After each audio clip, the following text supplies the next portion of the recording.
আগামী ২৬শে নভেম্বর বাংলা এবং ইংলিশ সাবজেক্টের ইন্টারভিউ শুরু হচ্ছে। হাতে মাত্র ৫ থেকে ৬টা দিন। হঠাৎ করে ইন্টারভিউ ডেট দেওয়ার কারণে আমরা সবাই কনফিউজড যে কি পড়বো, কি পড়বো না। আমি অনেকগুলো এর আগে ইন্টারভিউ দিয়েছি আপার প্রাইমারি, এসএসসি 9-10। তার আগে ডেপুটেশনে চাকরি করার জন্য অনেক ইন্টারভিউ দিয়েছি। সেই সব ইন্টারভিউয়ের অভিজ্ঞতা থেকে আমি কয়েকটা কোয়েশ্চেন শর্ট আউট করেছি। চলুন দেখে নিই কোয়েশ্চেনগুলো। সাধারণত ১ম এই যে কোয়েশ্চেনটা করে সেটা হলো আপনার নাম কি? আপনার নামের অর্থ কি? কোথা থেকে এসেছেন? এলাকার একজন বিশিষ্ট মানুষের নাম বলুন। এছাড়াও খুব কোশ্চেন করে যে ইন্ট্রোডিউস ইয়োরসেলফ অর্থাৎ আপনি নিজের সম্পর্কে কিছু বলুন এবং এই ইন্ট্রোডাকশন থেকেও কিছু কোশ্চেন জিজ্ঞেস করে থাকে।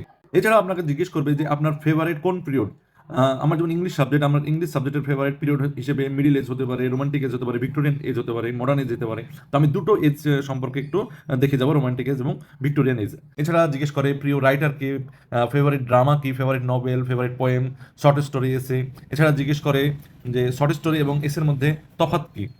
আচ্ছা, তাছাড়া ইংলিশের ক্ষেত্রে এখন নতুন যে 11-12 সিলেবাস হয়েছে, সেই 11-12 সিলেবাসে অনেক ইন্ডিয়ান ইংলিশ রাইটারের লেখা ইন্ট্রোডিউস করা হয়েছে, মানে অন্তর্ভুক্ত করা হয়েছে। তার জন্য কয়েকটা ইন্ডিয়ান ইংলিশ রাইটারের নাম জানাটাও অনেক জরুরি।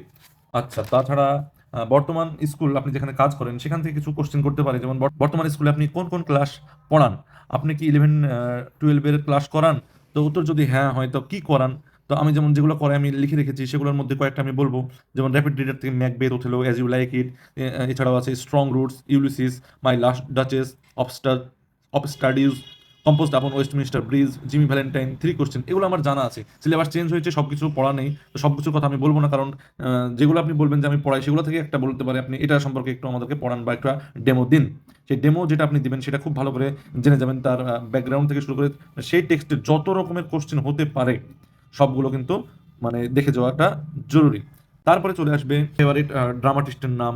এছাড়াও যদি আপনি রোমান্টিক পিরিয়ড বলেন, যে ফেভারিট পিরিয়ডের মধ্যে, বা ভিক্টোরিয়ান পিরিয়ড বলেন, সেখান থেকে কী কী কোশ্চেন আসতে পারে সেটা একটা ধারণা আমি ভাবলাম যে মানে কোন কোন পোয়েমগুলো বিখ্যাত, তারপরে এসেইস্ট কে কে আছে, তাদের এসেগুলো কি কি বিখ্যাত এসে, মানে একটা ড্রামার নাম বলতে বলতে পারে, রোমান্টিক এজের কোনো নোভেলিস্টের নাম বা তার নোভেলের নাম বলতে পারে, জিজ্ঞেস করতেই পারে। এছাড়া ওই যে আমাদের যে রোমান্টিক পিরিয়ড, এখানে এই পিরিয়ডটাই ওড কিন্তু খুব বিখ্যাত হয়েছিল। তো ওড কয় প্রকার, কি কি, মানে সেগুলোর ফিচার্স, সেগুলো জিজ্ঞেস করতে পারে। এছাড়া ফিমেল রাইটার। এছাড়াও রোমান্টিক পিরিয়ডে কিন্তু লিরিক্যাল ব্যালাডসটা খুব গুরুত্বপূর্ণ, যে কবে পাবলিশড হয়েছে, কি কি ছিল, কে পাবলিশ করেছে, এগুলো একটু জেনে যাওয়া দরকার। এছাড়া ভিক্টোরিয়ান পিরিয়ডের পোয়েমগুলো কি কি, ভিক্টোরিয়ান পিরিয়ডে যেমন রোমান্টিক পিরিয়ডে যেমন ওড লেখা হয়েছে বেশি, তেমনি ভিক্টোরিয়ান পিরিয়ডে কিন্তু ড্রামাটিক মনোলগটা একটা নতুন ধরনের পোয়েম আমরা দেখতে পাই। তো ড্রামাটিক মনোলগটা কি সেটা জানাটা জরুরি।